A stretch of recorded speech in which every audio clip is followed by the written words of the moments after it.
지난 시간에 이어서 말씀의 제목은 상처를 고쳐주시는 하나님입니다. 한번 따라 하십시다. 상처를 고쳐주시는 하나님. 상처를 고쳐주시는 하나님. 옆 사람과 서로 인사하면서 이렇게 서로에게 복을 빌어줍니다. 상처를 고쳐주시는 하나님께 고침받읍시다. 상처를 고쳐주시는 하나님께 고침받읍시다. 상처를 고쳐주시는 하나님께 다 고침을 받으셔서 모두가 행복한 그리스도인으로 2019년을 살아가시기를 예수님 이름으로 축원합니다. 사람이 세상을 살다가 보면은 외상도 있기도 하고 내상도 있기도 합니다. 외상은 겉에 드러난 상처들이에요. 제가 지난 주간에 폭발물 터뜨려서 오른쪽에 파편 맞아서 45일 동안 병원에 입원해 있었던 이야기 했습니다. 네, 이거 외상은 세월이 지나니까 다 났어요. 근데 사람이 세상을 살다가 씻을 수 없는 마음의 상처를 입을 수 있습니다. 근데 마음의 상처는 잘 고쳐지지 않아요.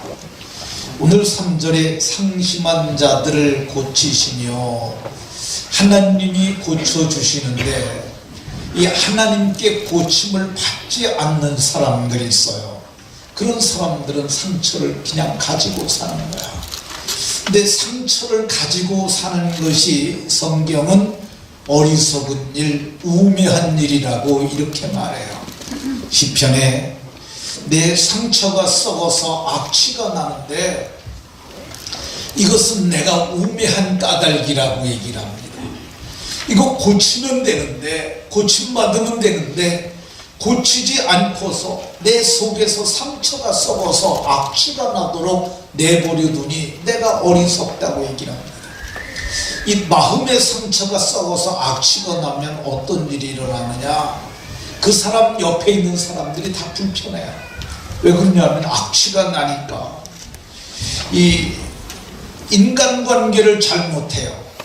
말도 퉁명스럽게 하고 화도 잘 내고 그리고 오해도 잘하고 자기 자신을 자학을 해서 나 같은 건 살 가치도 없다고 그렇게 되니까 그 사람 옆에 있는 사람들이 다 불편해요. 이런 사람들 속이 상한 사람들이야. 내성을 입은 사람들이에요. 이 자기 자신에게도 여러 가지 증상들이 나타나는데 이거 속이 상해서 하게 되면 마음이 우울해져요. 그래서 두통이 오기도 하고 소화장애, 기운 없음, 변비, 식욕 부진, 불면증 등 각색병들이 나타나게 돼요. 근데 병원에 가서 진단을 해봐도 별로 뚜렷한 병명도 안 나타나요. 그러면 병원에서 신경성이다 이렇게 말하는 경우가 많아요. 근데 성경을 보면 이거를 예수님은 눌린 자들이라고 말했어요. 성경에 보면 예수님께서 성령을 받으시고 마귀에게 눌린 자들을 고치셨으니 이게 마음이 눌려있는 자들이 이걸 오늘날 용어로는 우울증이라고 이렇게 표현을 해요. 우울증이 심해지면 심화증, 우라증 그런 거로 발전하게 되고 그게 더 심해지게 되면은 아파트에서 뛰어내리기도 해요. 312동에 제가 살았었는데 312동 제가 12층에 살았는데 위층에 있었던 어떤 분이 떨어져서 죽었어요. 근데 그게 우울증이 심해져서 그런 거예요. 미국의 남북전쟁 당시에 에브럼 링컨이 군정을 지찰하러 나갔었는데 이 국군 병원을 방문했더니 그 병원장이 나와서 링컨 대통령에게 이렇게 뿌리병을 했다고 합니다.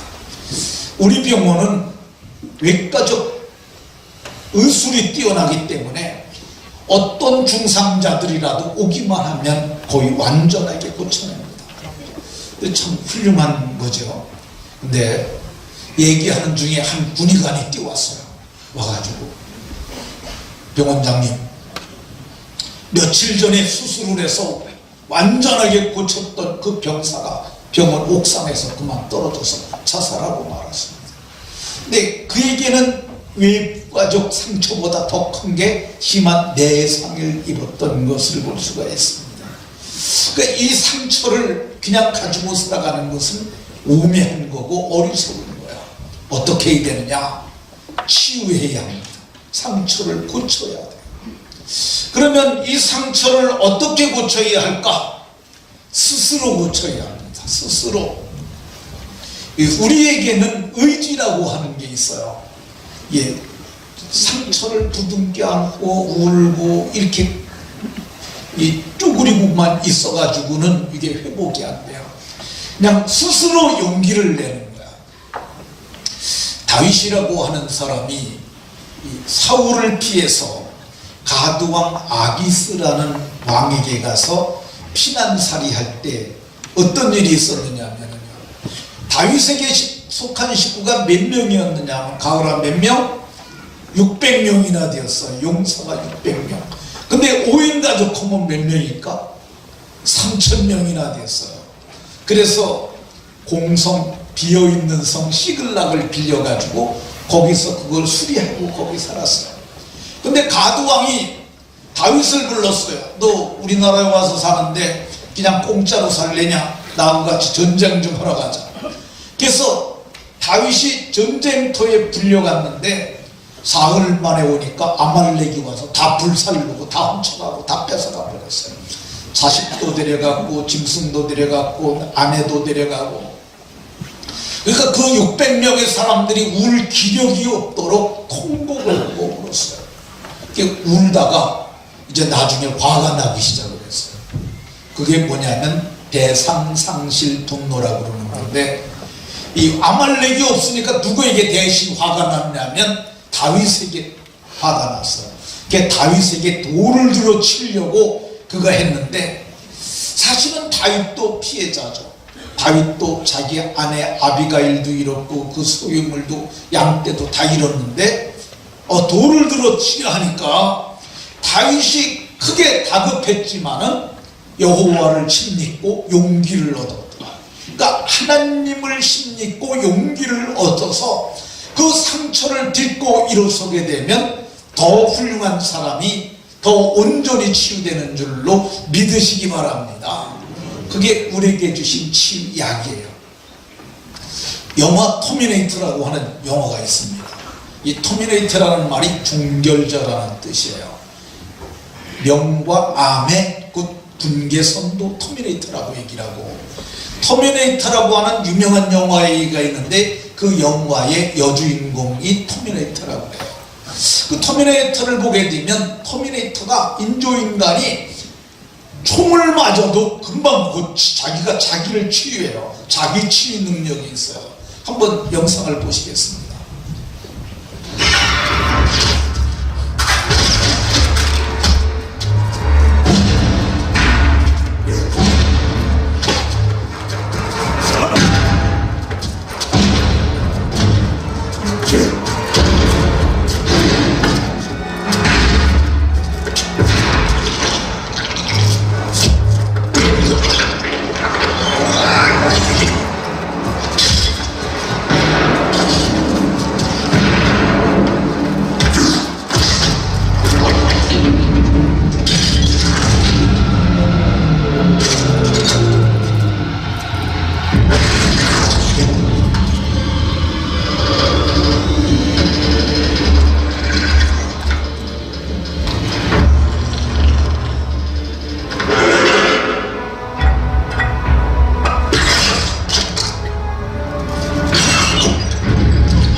여기까지 1분 15초짜리인데 그 터미네이터가 얼마나 대단합니까?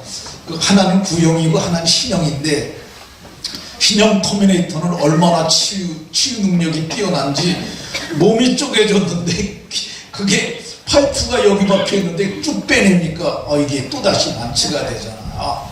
즉각 치유하는 걸 볼 수가 있습니다.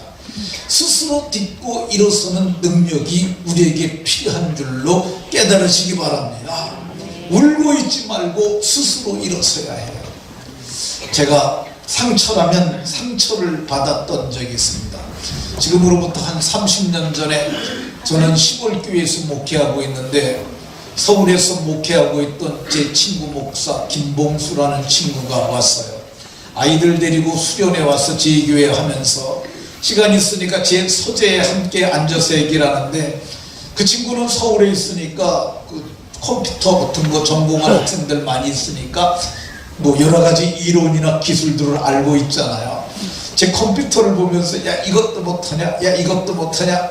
근데 제가 얼마나 기분 나빴는지 아십니까? 아니 지금은 서울에서 그 공대 다니는 애들도 많고 그러니까 거기서 배워서 알지만은 시골에 그걸 가르쳐 줄 사람이 어디 있어요. 기껏해야 뭐든 하고 있는데 이게 시골에서 시간도 많은데 이것도 못하냐. 근데 그 친구가 가고 나서 제가 한 이틀 동안 그 말이 마음에 많이 와서 있었어요. 근데 갈 적에 웃으면서 보내긴 했지만 속에 앙금이 남아 있었더라고요. 근데 제가 어떻게 했는 줄 알아요? 한 이틀 지나고 나서 제가 그가 했던 말을 제게 다시 했어요. 그래 시골에 있으면서 이까짓 것도 못하냐. 그러면서 제가 나도 하면 되지. 그래서 컴퓨터 책을 사다 놓고 공부를 했어요. 근데 컴퓨터 보니까 별거 없더라고. 그러니까 입력장치 그리고 뭐 거기에 기억장치, 주기억장치, 보조기억장치 뭐 몇 가지밖에 안 돼요. 제가 어떻게 했는지 아십니까? 도라이버 가지고 컴퓨터를 뜯었어요. 컴퓨터 뜯는 거 별거 없어. 나사 몇 개 그러면 다 뜯어집니다. 그러고 나서 보니까 마우스, 키보드 그리고 그 플로피 디스크 이게 입력장치예요. 그리고 기억장치가 두 개 있더라고. 하나는 주기억장치, 하나는 보조기억장치인데 하드디스크라고 손바닥만한 쇳덩어리인데 이렇게 끼기만 하면 되는 거예요. 별게 아니에요. 끼기만 하면 되는 거예요. 그리고 그 휘발성 메모리라고 하는 거 있는데 램이라고 리드-온리 메모리라고 그냥 있기만 하는 장치가 있어요. 이게 플라스틱으로 되어 있는데 이렇게 벌리고 쭉 꽂으면 되는 거야. 그래서 그거 그리고 VJ 카드라고 그래가지고 손바닥만한 칼라 카드가 있어요. 그러니까 색상을 지원하는 거. 그러고 나니까 컴퓨터 아무것도 아니더라고요. 그래서 이게 제가 다시 조립을 해봤더니까 그대로 되더라고요. 또 다시 뜯어보니까 또 되고 또 조립하니까 또 되고. 야, 이렇게 간단한 놈을 가지고 그때부터 이제 프로그램 공부를 조금 했죠. 옛날에 윈도우 3.1 그런 거 있을 때 그래가지고 제일 어려운 게 경로 기록하는 건데 패스 지정하는 거 그것도 뭐 이게 써보니까 차례대로 쓰는 거야. 그랬더니 그게 되더라고. 그래서 제가 그 친구보다 석 달 정도 지나니까 제가 더 잘하게 된 거야. 전화해가지고 제가 까부셨습니다. 너 이거 아니야? 너 이거 제가 그러니까 이게 상처가 다 치유되는 거야. 진주가 어떻게 생기느냐?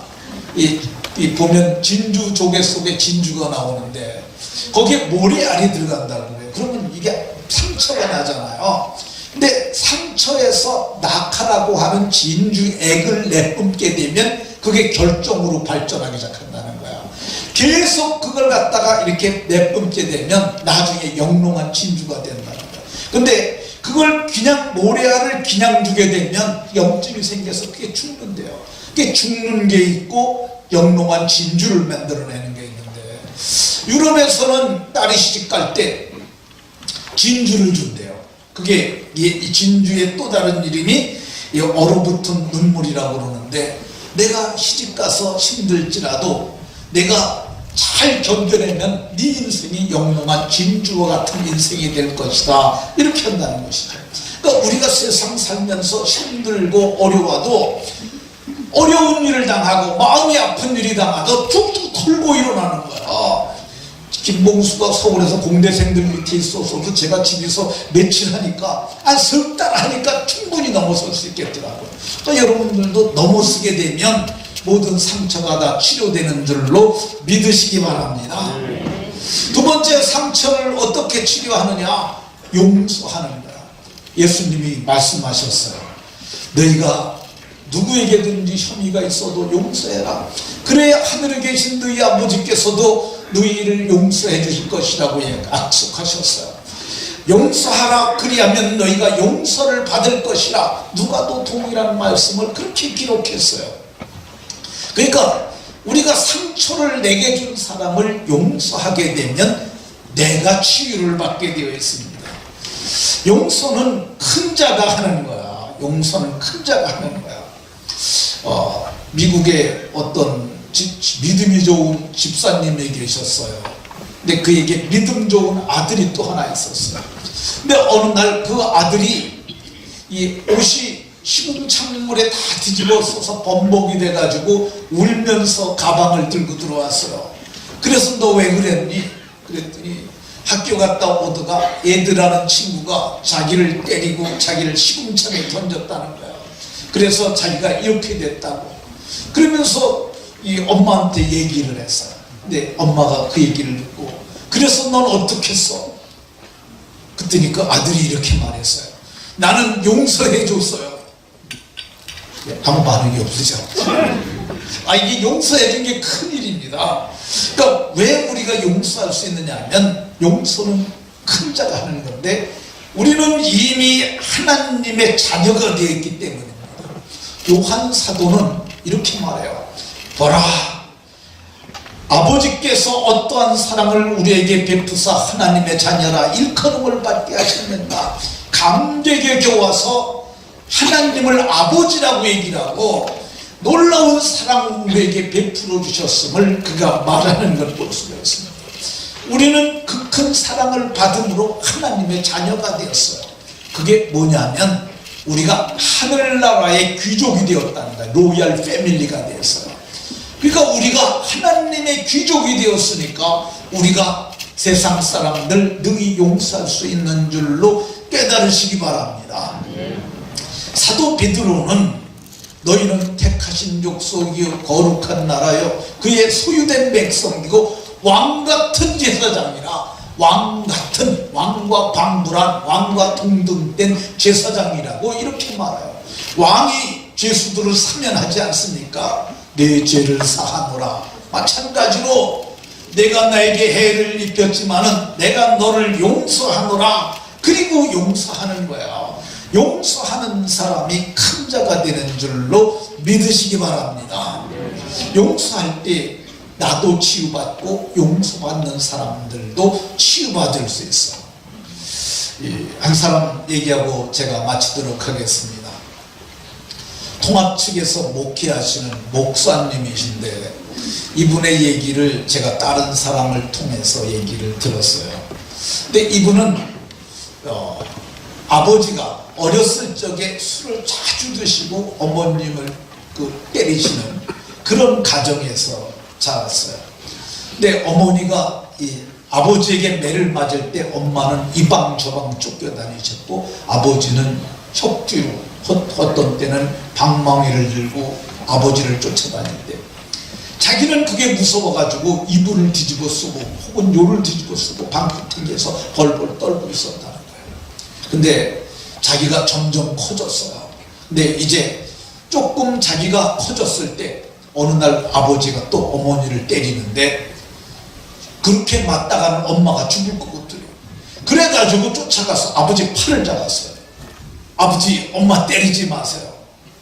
이렇게 때리면 엄마 죽어요. 그랬더니 아버지가 그 몽둥이를 방망이를 들고 자기가 쳐다보고 있는데 자기 머리통을 때렸다는 거예요. 그냥 머리통을 맞고 그 아들은 쓰러졌어요.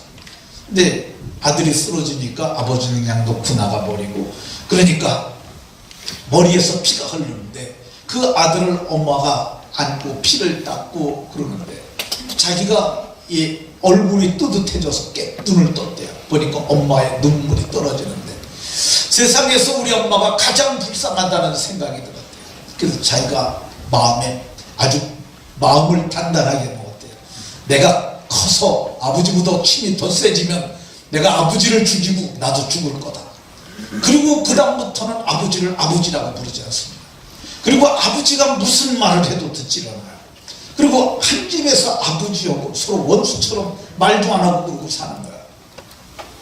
고등학교 2학년 때 동네 구멍가게에서 아버지가 술 먹고 이상한 짓을 하는 것을 봅니다. 근데 속에서 울분이 쳐올라와요. 그래서 친구 집에 가서 공기총을 가지고 왔고 아버지를 겨누고 쐈는데 밤중이라 맞지는 않았어요. 근데 아버지를 향해서 방아쇠를 당겼어요. 그러니까 그런 관계 속에서 그가 청년이 됐는데 어느 날 친구가 교회를 가자고 그럽니다. 그래서 교회를 갔는데 거기서 말씀이 깨달아지고 믿어지는 거야. 그래서 그때부터 교회를 다니기 시작했어요. 근데 기도하다가 성령을 받아요. 그리고 하나님께로부터 복음을 전하라는 사명을 받아요. 그리고 신학교를 들어갑니다. 장신대를 다니는데 이제 장신대 다니니까 이게 주일날 되게 되면 주일학교 가서 아이들도 가르치고 그러다가 전도사가 됐어요. 근데 어느 날 자기가 내가 도저히 이 일을 못하겠다는 생각이 듭니다. 왜 그러냐면 성경에는 부모를 공경하라고 그러는데 나는 부모하고 촉을 지고 살고 있으니 나 같은 게 어떻게 전도사를 하겠는가. 그래가지고 선배를 찾아가요. 선배님, 저는 아무래도 이 일을 못할 것 같아요. 왜 그러냐, 제가 아버지를 옛날에 아버지에게 매를 맞고 아버지를 죽이겠다고 결심을 했는데 그 마음이 아직까지도 내 속에 있고, 그리고 내가 지금도 아버지를 용서하지 못하고 있어서 내가 새벽마다 하나님 내 아버지를 용서해 주세요 라고 기도를 해도 기도를 할 땐 괜찮은데 아버지 얼굴만 생각하면 이 속이 편치 아니하고 아버지하고는 상종도 하기 지금도 싫다. 그런데 내가 어떻게 이 교육을 감당하겠느냐. 그랬더니 선배가 얘기를 했어요. 너 나하고 40일을 작정하고 기도하자. 내가 너를 도와서 기도할 테니까 너도 함께 기도해야 되고. 40일을 기도를 하는데 한 달쯤 되었을 때 그가 새벽에 기도하는데 십자가가 딱 나타났어요. 근데 십자가에 예수님이 못 박혀 계시는데 가시면류관 쓰시고 얼굴에 피 흘리시는 그 예수님께서 그에게 말씀하셨어요. 나는 너를 위하여 십자가에 못 박혀 죽었는데 너는 내 아버지도 용서하지 못하겠느냐. 근데 그 말을 듣는 그 순간 예수님은 나를 위하여 십자가에 못 박혀 죽으셨는데 나는 내 아버지도 용서하지 못했다. 하나님 잘못했어요. 하나님 잘못했어요. 하나님 용서해 주세요 하고 통곡을 하고 옵니다. 그리고 그날 결심을 해요. 아버지에게 찾아가서 용서를 빌어야겠다. 그래서 시골집을 찾아가는데 추운 겨울날인데 아버지가 마당을 쓸고 있어요. 근데 아버지에게 아버지라고 부른 지가 참으로 오래됐는데 그 아버지를 보고 허리를 굽혀 인사합니다. 아버지가 너무 놀래요. 제가 나를 보고 인사를 하다니. 그런데 그 아들이 다가와서 아버지 추운데 왜 이렇게 나와서 마당을 쓸고 계세요? 안으로 들어가세요. 그래서 아버지가 너무너무 놀래갖고 자기를 아버지라고 부르니까 그래가지고 따라 들어갑니다. 근데 아버지가 같이 방에 들어가서 서 있는데 아랫목에 앉으시라. 그러더니 그게 매맞기 이전에 절을 하고 설날에도 절을 한 번도 안 했던 그 아들이 아버지 앞에 엎드려 큰 절을 합니다. 그리고 아버지 잘못했어요. 불효자를 용서해 주세요. 아버지가 나를 방망이로 때리던 그날에 엄마 눈물이 내 얼굴에 떨어질 때 내가 크면 아버지보다 더 힘세면 아버지 죽이고 나도 죽으려고 그랬어요. 근데 내가 예수님을 만났는데 예수님께서 용서해 주라고 그랬어. 내가 오늘 이 새벽에 용서해야겠다는 마음 먹고 이렇게 찾아왔어요. 그리고서 얘기를 하니까 아버지가 그러는 거야. 네가 뭘 잘못했니? 너를 무자비하게 때린 내 잘못이다. 아버지가 옛날에 동네 주점에서 총알에 맞을 뻔했는데 그거 아버지 내가 쏜 거야. 아버지 잘못했어요. 용서해 주세요. 근데 아버지가 네 잘못 아니다, 내 잘못이라 그러면서 서로 부둥켜 안고 아버지와 아들이 화해를 합니다. 상처가 치유된 거야. 아버지도 상처가 치유되고, 아버지가 아들한테 잘못했다고 네 잘못 아니다, 다 내 잘못이다 라고 말할 때 그의 상처가 치유되고, 아버지가 아들과 서로 어긋 맞추고 울면서 서로 화해를 합니다. 근데 한참 울고 나서 아버지가 아들에게 묻습니다.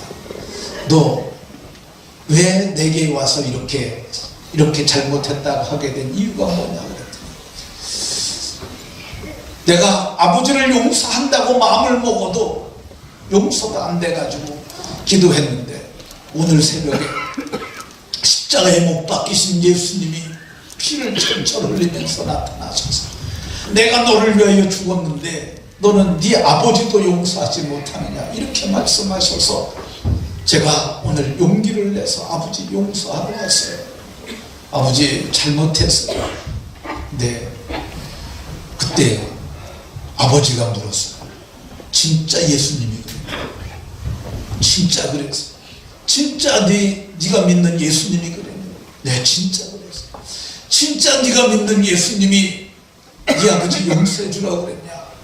진짜 그랬어요. 근데 그 얘기를 듣고 있던 아버지가 그랬어요.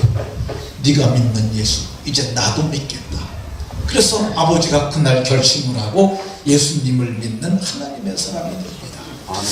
우리가 상처가 치유되는 것은 내가 용서하면 됩니다. 그리고 내가 잘못했을 때 찾아가서 말 한마디 해주면 용서됩니다. 아내를 많이 때리는 분들 계시면 오늘 저녁에 집에 가셔서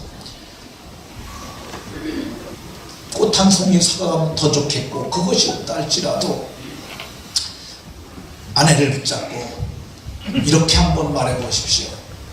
내가 당신에게 했던 못된 일 잘못했으니 용서해 주시오. 그러면 아내가 막 울 거야. 그리고 아내를 끌어안아 주시면 아내가 상처가 회복이 돼요.